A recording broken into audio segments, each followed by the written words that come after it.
Me acuerdo perfectamente de la primera vez que te hablé de la persona que está aquí sentada y que fue porque descubrí en Twitter una de sus pinturas sobre los maestros del terror, que luego ya hablaremos un poquito. Pues bueno, vamos a darle la bienvenida a Caucal, que se ha Hola. unido Hola. a nosotros hoy.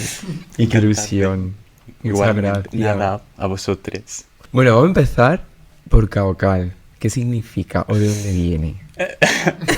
Un poco inventado, pero yo cuando estaba en la carrera le pregunté a una amiga de la carrera que es medio holandesa que cómo se decía en holandés calvo. Y me dijo algo como caucal. Yo me quedé con eso y lo escribí como tal cual.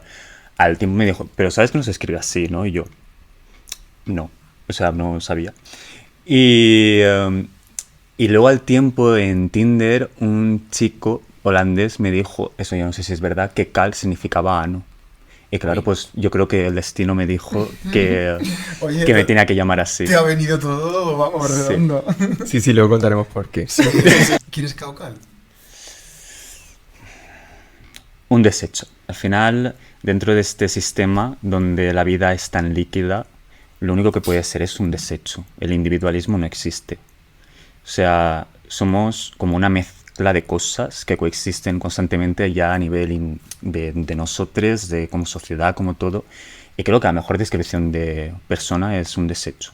¿Tú crees que se puede hacer algo en nuestro sistema para terminar con el individualismo? Porque al final yo creo que estamos tan metidos en nuestras preocupaciones, nuestras metas, que se nos olvida un poco el poder que podríamos llegar a tener como sociedad si fuésemos capaces de alcanzarlo. Yo hay días que pienso que sí, no como tal. O sea, a ver, yo creo que un cambio de sociedad y de sistema va a venir, porque creo que es inevitable. También es qué tipo de cambio se produce. Está sonando muy serio todo eso, tampoco yo que parezco aquí un político hablando y para nada. Podemos empezar así de serio. Vale, vale. A ver, sí, porque yo creo que al final la sociedad cada vez está más hastiada. Creo que es latente que el sistema capitalista no funciona. Entonces, yo creo que inevitablemente en algún momento vamos a tener que plantearnos la forma de vida que tenemos, incluso a nivel ya de a todo, a socializar, a cómo nos relacionamos entre nosotros, cómo habitamos. Sí, eso justo me estaba hablando antes de empezar a grabar, de cómo habitábamos, de cómo vivíamos, ¿no? Y te preguntaba precisamente que tú te defines como artista disidente y me gustaría que contara desde cuándo y por qué te sientes así, por qué sientes que eres disidente. Porque yo no soy diversidad. Porque diversidad significa que un sistema me está permitiendo ser. Porque le conviene. Porque así tenemos... Por ejemplo, están los hombres, las mujeres y las personas CNB. Pero es que todo esto es una mentira. No quiero no, con eso no digo que cuestione las identidades. Sino que todo esto es una cosa construida. Y para mí, diversidad es una palabra que es estéril, que no tiene un efecto transformador. Y disidente para mí implica una transformación social, política, económica, en todos los sentidos de las cosas. Yo es que creo que todos somos abyectos, porque las normas son la mayor utopía que existe. O sea, a las personas... Estoy aquí yo abriendo muchos melones, la verdad, porque bueno, es que tengo ahora la cabeza... Está bien abrir melón, nos gusta la fruta. Sí, pues estaba pensando, al final es como los cánones que hay al respecto de todo, incluso de lo que te dicen, de cómo deberías de vivir, tus objetivos, el conseguir grandes aspiraciones y demás, todas esas cuestiones son cánones muy utópicos y a nivel corporal, etc. Entonces, es que cuando las personas queer luchamos por cambiar el futuro, nos dicen mucho que es que un futuro queer es una utopía. Y es como, es que mayor utopía es creer que ese sistema funciona. Entonces yo prefiero pensar en otras realidades y así también, mira, uniendo un poco con lo de antes de si es posible que esto cambie, que termine el individualismo. Pues a ver, no lo sé, porque yo aquí no soy nadie. Pero quiero pensar que sí, que se puede cambiar. Y creo que la disidencia va con ese aspecto de efecto transformador. Y sobre todo con una mirada hacia los márgenes, de que hay personas que a lo mejor son disidentes y cambian toda su corporalidad o su forma de vivir para ser lo más normativo posible, pero es que habrá personas que no pueden, que su única forma de existir en sociedad y en la vida sea desde los márgenes. Y eso es la consecuencia al final de la exclusión social, digamos. Sí, Consecuencia o al final está relacionada a ambas situaciones, ¿no? Yo creo el ser disidente o ser una persona excluida socialmente o llega a ser la consecuencia de ser disidente. que fue primero el huevo o la gallina. Es Sí. como... Me estoy acordando de una cosa. Hace poco escribí un texto sobre que yo de niña tenía mucha facilidad para hacer amigos. Pero hubo un momento en que todo cambió. En que yo pasé de ser el que veía que a mi amigue le hacían bullying y se metían con él por ser sordo, gordo y demás, a ser también el niño que se metían con él. Y yo me pregunté que cuándo cambió eso. Cuándo fue porque mi cuerpo cambió, empecé a ser el niño gordo también, o el niño marica, o fue cuando se me empezó a caer el pelo de niña, o viví eso y a raíz de eso se me cayó el pelo. Es como, ¿cuándo empezó todo? ¿Cuándo empecé yo a ser disidente a nivel desde lo corporal, ¿no?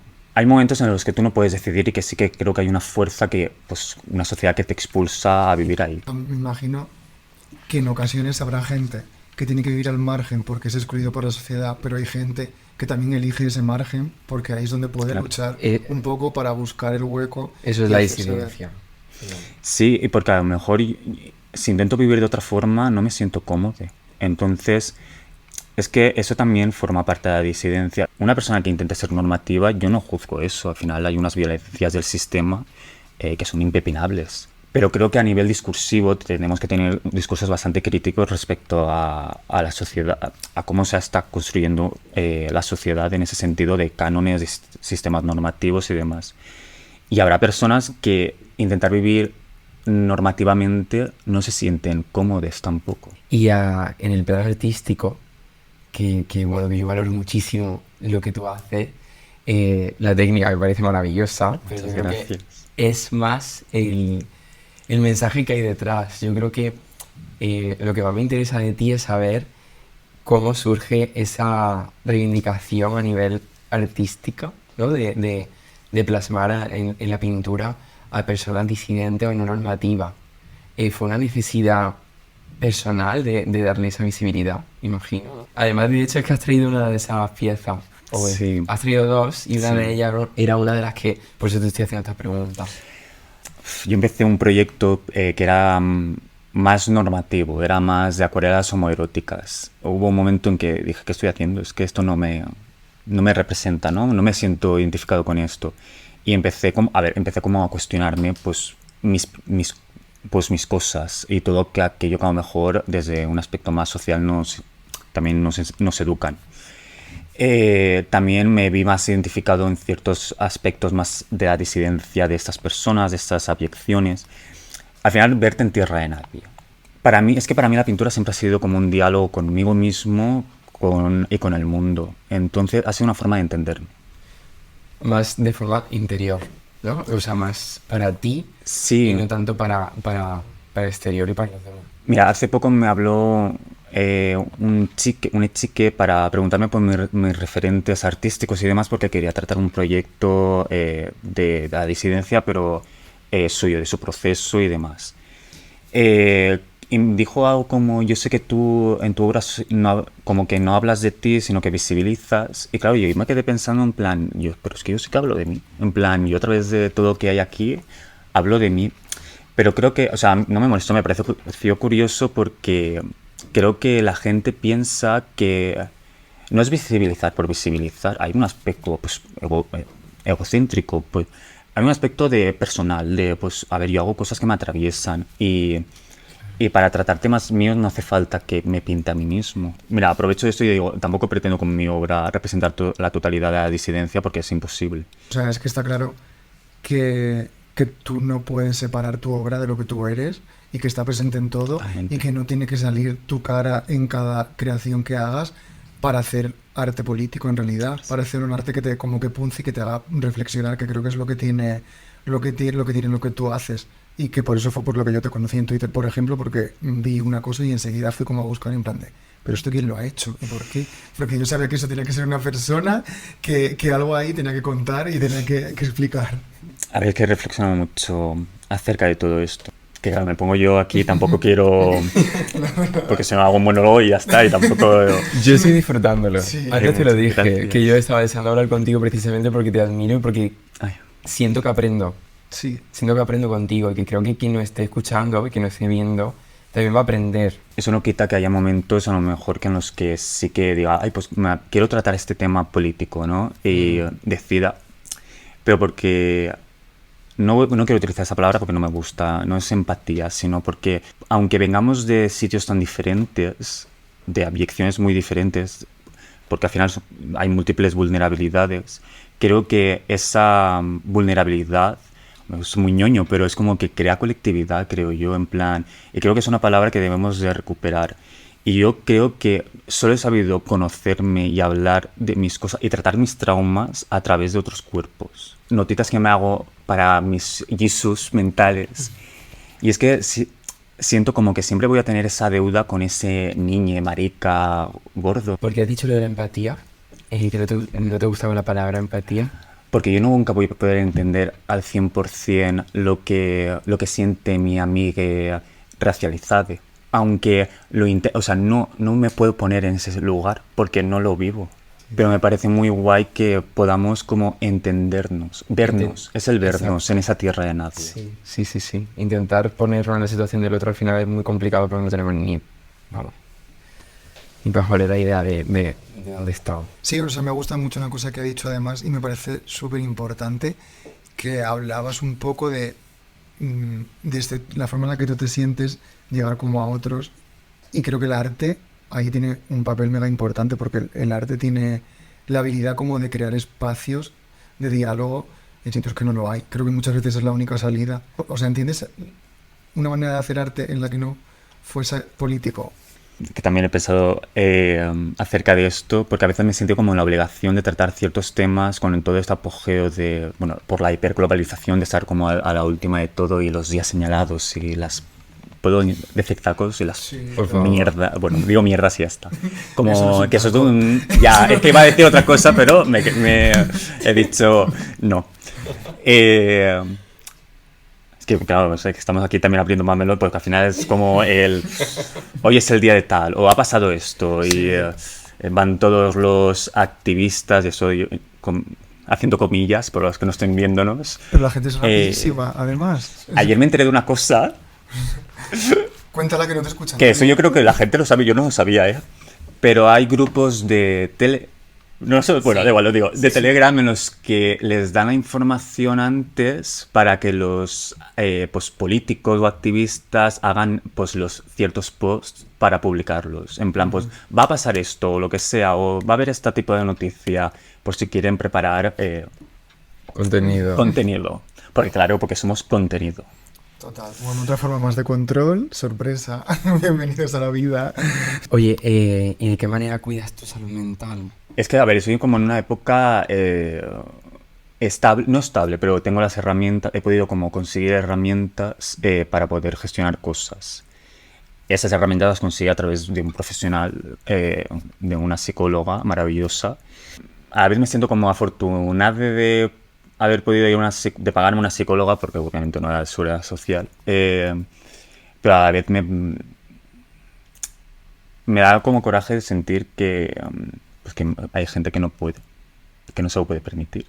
Quiero decir una cosa con eso, que hace poco una psicóloga salió diciendo algo súper importante, que haya también más psicólogos o más ayudas para poder ir al psicólogo, tampoco va a solucionar nada si el sistema sigue siendo igual. Porque muchos de los problemas que tenemos a nivel de salud mental es por un problema de un sistema. Tenemos una vida muy precaria. No sé si lo escribiste en Twitter o dónde, que comentaste algo de tu psicóloga, ¿no? Que había dicho que no tenemos que saber de todo, ¿no? Para hablar de... Sí. Sí, como que tú decías que tu psicóloga te dijo que no tienes que saber el 100% de una cosa para poder hablar de ello. Y encima hablar desde la manera que tú lo haces, que es con respeto encima, pero aún así es porque, por lo que cuentas, como que tienes cierto pudor a exponerte, quizá. Aunque no lo parezca, siempre he tenido muchísimo miedo de cagarla. Y siempre he sentido que tenía que saber mucho para poder hablar de algo. Que esto viene, a ver, es que esto tiene telita, viene desde que desde niña me hicieron sentirme un inútil que no servía para estudiar, para hacer cosas, que al final aprendí que todo eso no me validaba, pero claro, eso crea como patrones de conducta y necesitar demostrar o ya validarte a través de, pues hasta que no sepa todo, en plan, no sepa viendo un tema, no voy a hablar de este tema o voy a tratar esto. Miedo a equivocarme, sí, pero con el tiempo me he dado cuenta que hablo mucho desde ese fracaso y que siempre he habitado desde ese fracaso sin darme cuenta. O sea, lo haces desde el respeto, como te acaba de decir Gaby. O sea, me parece... lo admiro muchísimo, o sea, en ese aspecto te admiro mucho y me siento muy identificado contigo porque, aunque lleve estudiando 2 años de psicología, lo trato con un cariño y un respeto y evito opinar de muchísimas cosas que los conocimientos ya los tengo aquí, pero digo, es que yo todavía no soy nadie para hablar de esto. No puedo hablar incluso con Gaby, o en mi plano de relaciones de amigos y tal, tampoco. Porque no quiero nunca herir y voy como con mucho... ¿no? Con mucha cautela por... Pero es que también nos tenemos que permitir equivocarnos. O sea, es que no somos infalibles. O sea, Claro, totalmente. y lo digo porque, a ver, he gestionado mucho esas cosas de ser como correcto todo el rato. O la culpa que sientes cuando te equivocas, como ya está, es que no, es que me voy a equivocar. Total. Y también es bonito aprender de todo eso, que es cuando más aprendemos, yo creo, cuando me equivocamos, cuando aprendemos muchísimo más, ¿no? Por obligación. Yo creo que esa sensación es una consecuencia súper clara de haber crecido siendo juzgado todo el rato y no hace falta ser de colectivos. Y cuando creces así, obviamente ya cuando eres adulto, sientes que tienes que tener una seguridad súper férrea con cualquier cosa que vayas a hacer porque piensas que te van a estar juzgando como hacían cuando éramos pequeños.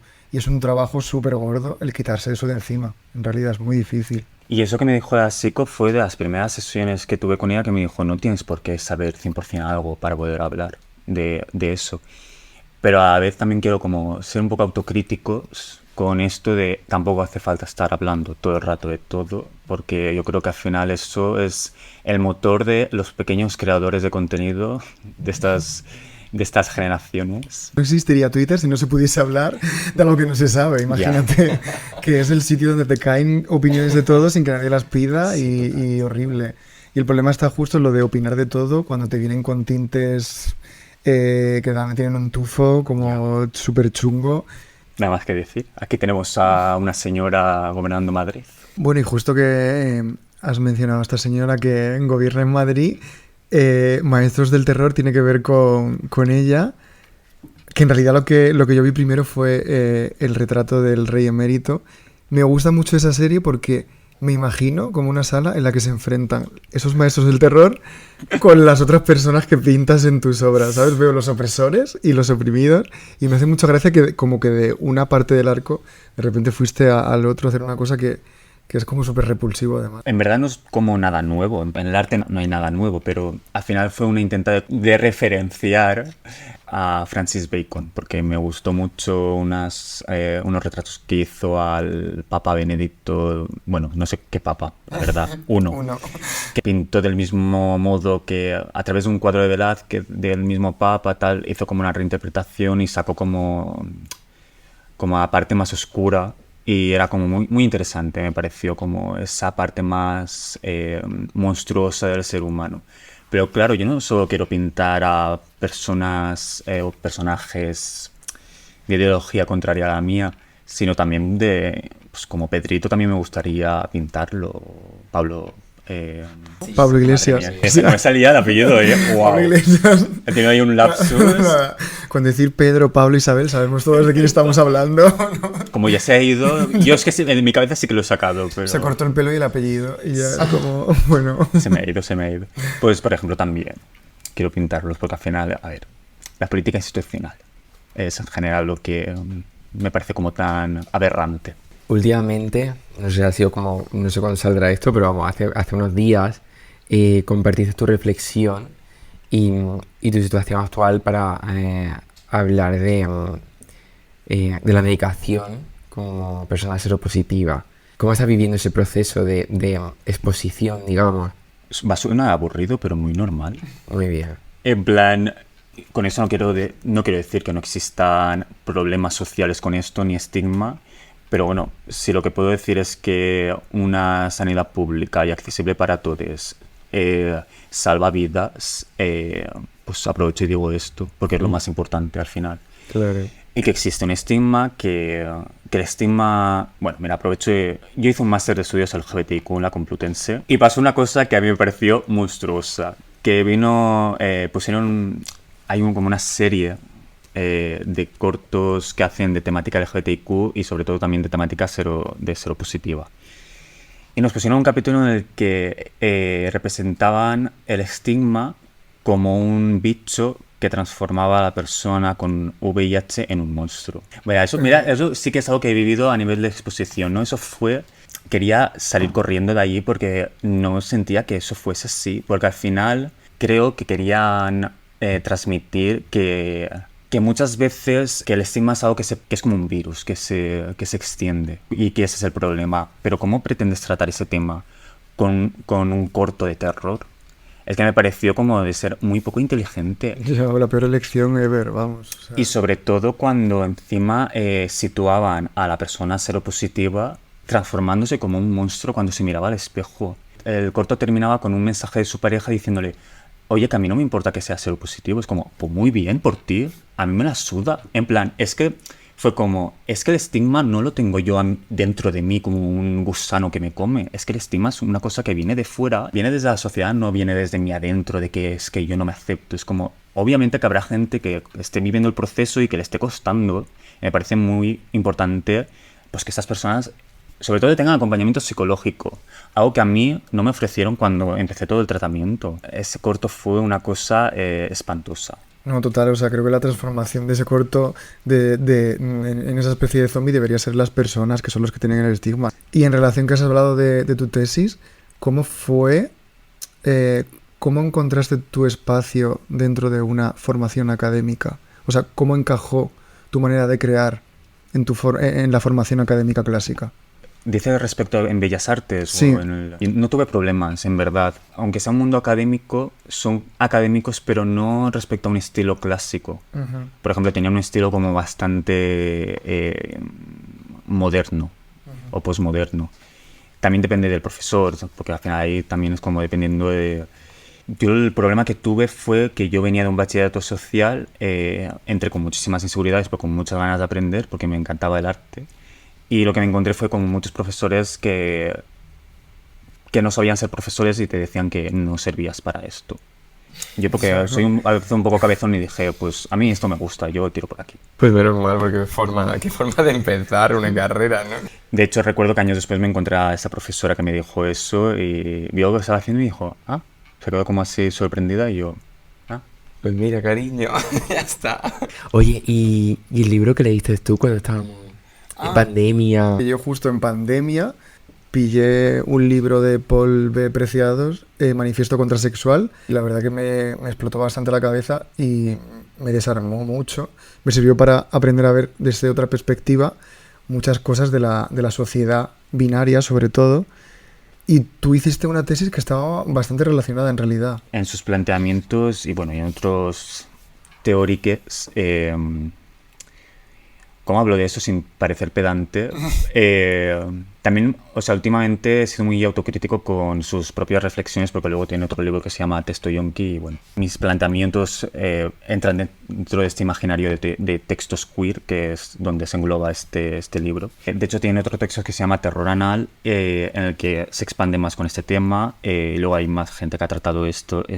O sea, no es algo nuevo. Uh-huh.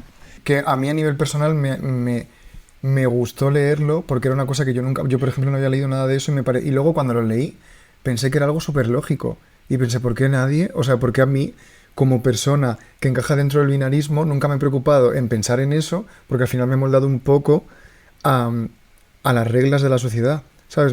Y me parece muy interesante que haya personas que no se sientan dentro y que propongan otras alternativas para hacer reflexionar a los demás. Para mí es muy importante eso porque es entender ya no solo la sexualidad desde otra óptica, sino a nivel de cómo concebimos el cuerpo.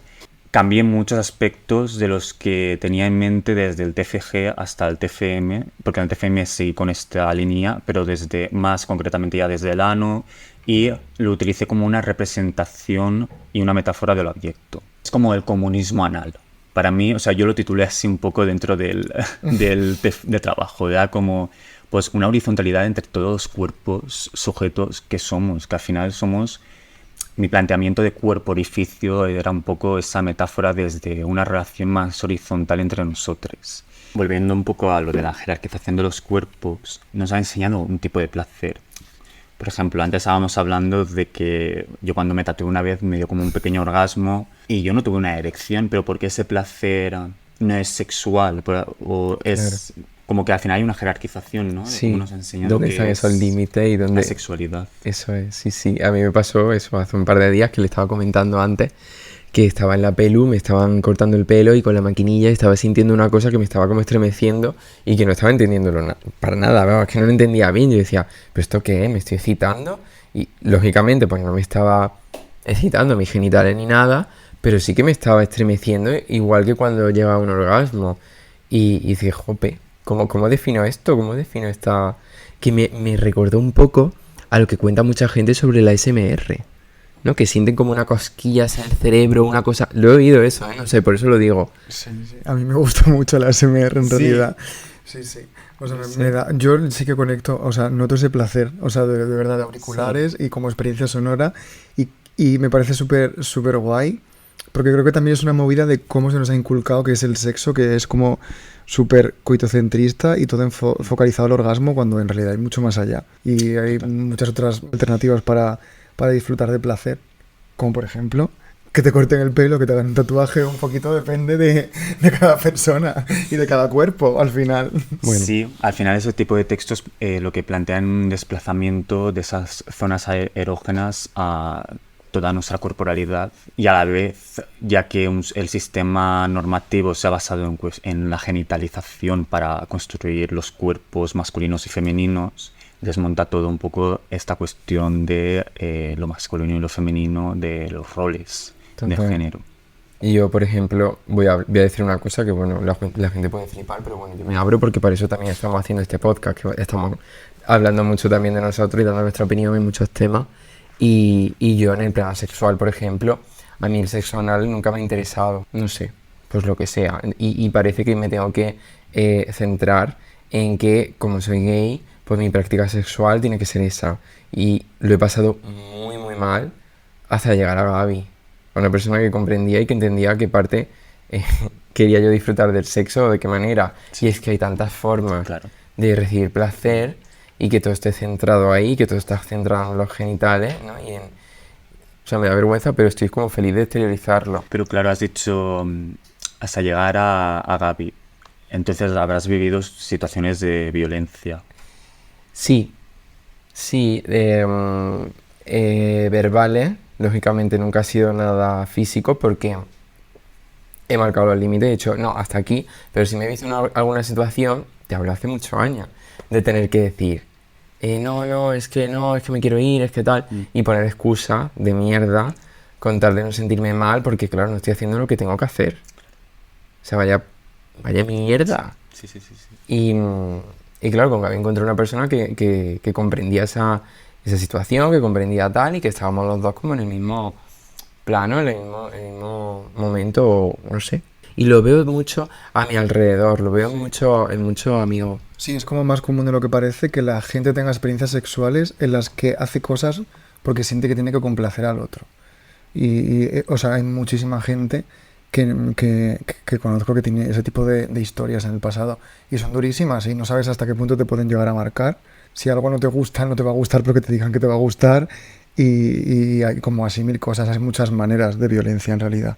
Sí, claro, yo siempre lo he tenido muy claro y de hecho me acuerdo de situaciones en las que tenía que avisar, que a lo mejor conocía a alguien o ya empezábamos a darnos un beso o la situación se ponía un poco más de una cama y decir, oye, que sepas que yo tal, y era como un bombardeo mental y me hacía tanto daño esas situaciones que era como, antes de tener que vivir esta situación, prefiero no quedar con nadie, prefiero no conocer a nadie, ¿sabes? Y es como, joder, ¿por qué tenemos que pasar por todas esas? Ya, totalmente. Y es fuerte. Creo que lo hemos hablado también con otra personita por aquí, porque al final los roles es que están marcados en muchos momentos de la vida. E incluso ya te digo, yo siendo un chico homosexual y que mi sexo va a ser con otro chico, tengo que definir el rol. Pues no me da la gana, es que no tengo ningún rol. Sí, sobre todo cuando estamos hablando aquí desde reacciones entre chicos cis, ¿no? Porque al final es como, si de repente te encuentras con un chico que es trans, es como partiendo de la base que cuando se construyen dentro del imaginario este tipo de relaciones, se da por hecho que el chico trans va a ser el chico penetrado. Que eso ya es como bastante...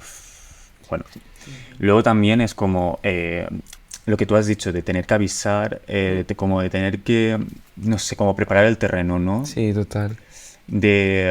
Dando a entender que es que el sexo es cuando...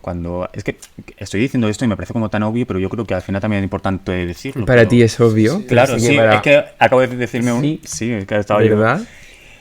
Pues que al final es como el sexo no es meter el pene en ningún sitio. Es que... Justo. Hemos crecido y hemos sido educados en eso, en realidad. ¿Sabes? Asociamos el sexo a procrear. Es como nos enseñan en el cole. Para eso sirve el aparato reproductor. Y ya, tampoco tenemos más referencias. Bueno, voy a desviarme un poco y voy a ahora aceptar, así que voy a ser un poco pedante, pero hay una filósofa que se llama Monique Wittig que decía, las lesbianas no tienen vagina.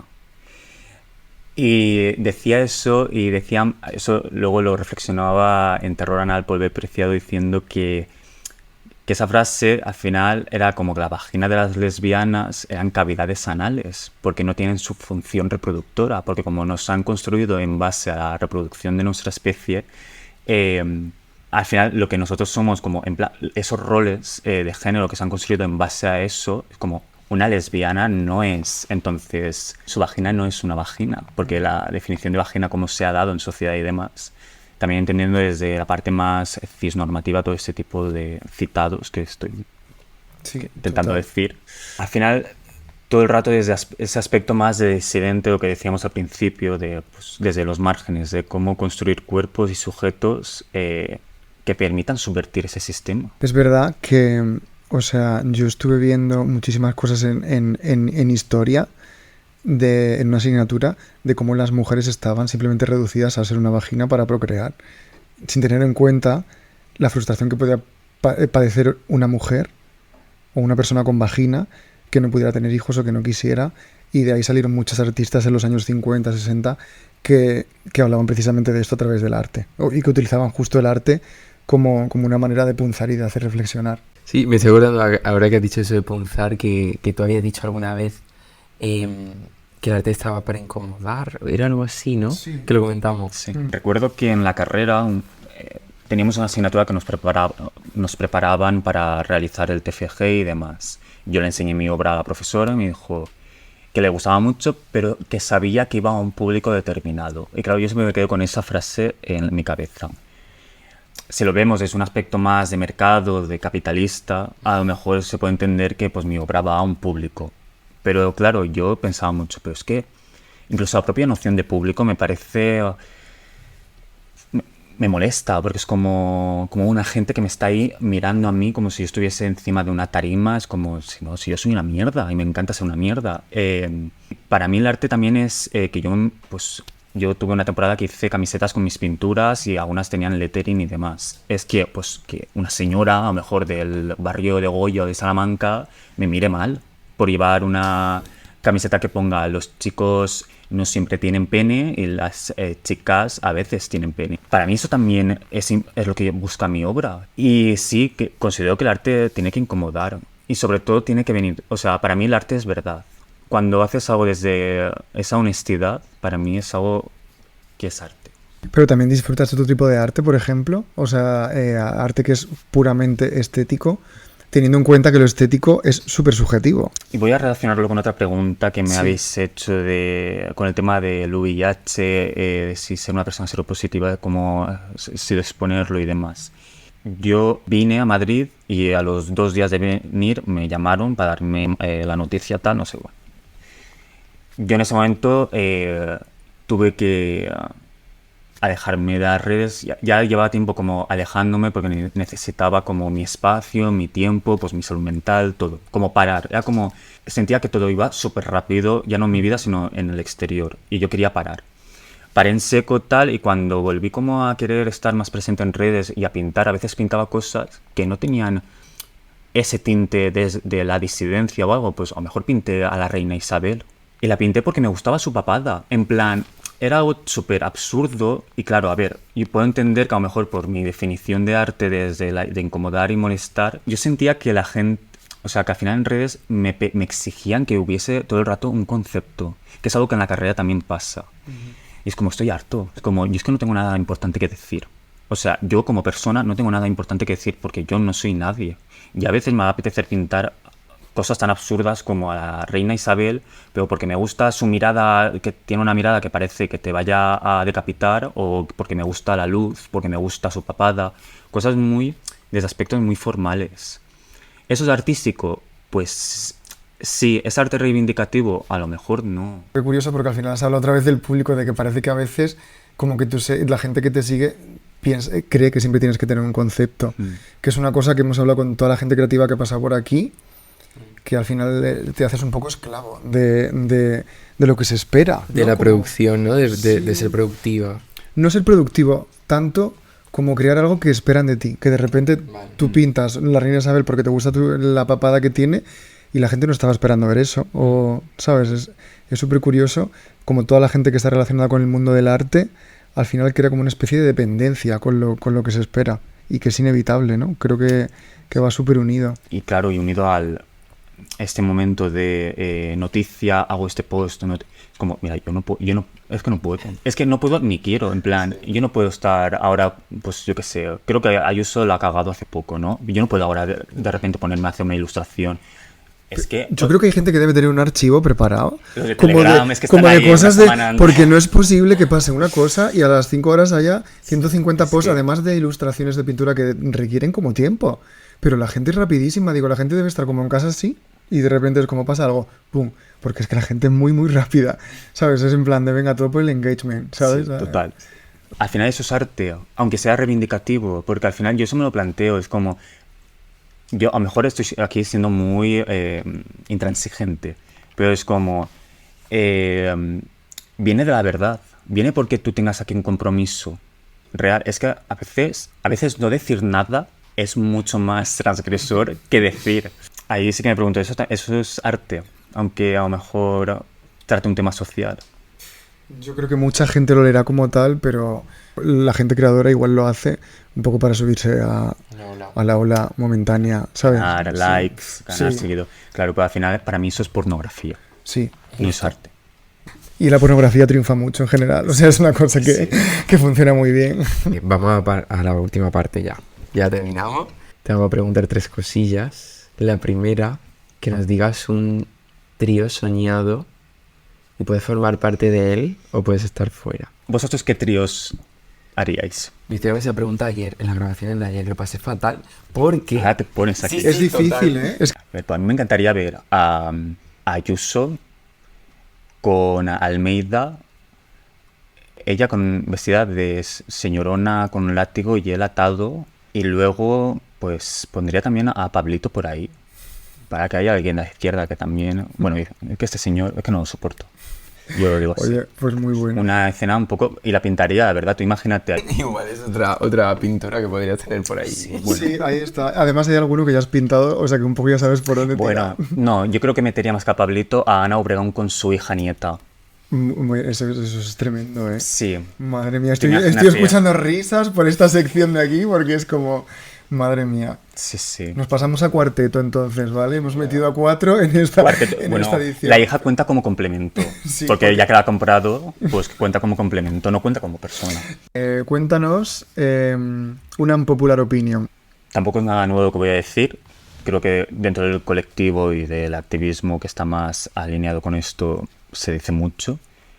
Pero bueno, yo lo recuerdo. Las personas cis también transitan. No solo las personas trans transitan.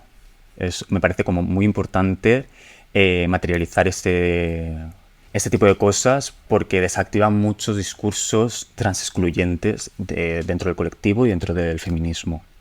Te voy a decir 5 cosillas y nos tienes que decir si son arte Vale. o si es arte. Puedes o no explicarlo, da igual, ¿eh? O sea, nadie te va a preguntar, nadie te va a juzgar. Vale. Me gusta. Twitter. Harta. Muy bien. Inteligencia artificial. Herramienta. En plan, a mí no me molesta. Puede llevar al arte. Es que lo entiendo. Madrid. Harta. Hastiada. La siguiente me la imagino un poco también, ¿eh? Claro, pero lo hemos puesto por eso. Binarismo. Binarismo. Mentira. Hartísima. Drag Race. Que hemos hablado antes. Ya. Es que ¿qué les pasa a los guionistas de aquí? Que han acogido a los gays TM. Pues, a ver, harta. Me sabe mal por las concursantes y que yo las amo. Amo a Paquita, tal, Eso pero... es. Ellas son arte. Ellas son arte, pero... Yo, o sea, me parece genial como utilizarlo como un vehículo al final para que... Vale, sí, claro, por o sea, supuesto. A ver. claro. No, y yo no juzgo que, Sí. o sea, me parece que el poco espacio que tienen Ujú. es como la gente que le encanta Drag Race, que también apoyen a las pequeñas actuaciones que hacen mucho aquí en Madrid, drags más no tan conocidas. Totalmente. Y es también muy importante apoyar ese tipo de drag. En plan, Drag Race no es la representación del drag. Muchísimas gracias. Nada, vosotros por invitarme. Qué gusto. Y además hacía mil que no nos veíamos, nos vimos Sí. Ya. un cumple. Sí, sí, es verdad, madre mía. Es verdad. Y no nos hemos vuelto a ver. Porque, no sé, porque la vida no nos ha llevado hasta hoy. Porque Madrid nos absorbe. Madrid estamos todas tirando para donde nos lleven, o sea que... Pero bueno, oye, qué guay. Yo gracias. agradeceros pues, este momentito. Sí. Espero que tengo como mucho síndrome del impostor. Espero No me lo puedo creer que esté diciendo No, esto. espero no haberme enrollado mucho. No. Y que hayáis estado bien. Súper, súper bien. Y lo del síndrome del impostor, lo han dicho. Yo creo que Sí, todas sí. las personas que Es algo se han generacional. sentado... Sí, Sí, todas. justo. Creo que todo el mundo se empezó a reír porque creo que ha sido como el tema de vamos, o sea, heavy, ¿eh? O sea, igual le tenemos que cambiar el nombre al podcast y que Puede sea ser. algo así, ¿no? De Puede síndrome ser. del impostor, no sé. Bueno, que muchas gracias. Nada. Mil Pues, gracias.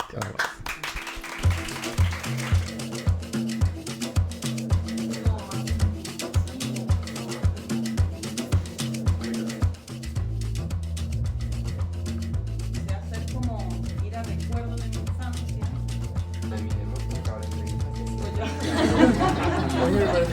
Una vez me medio dormí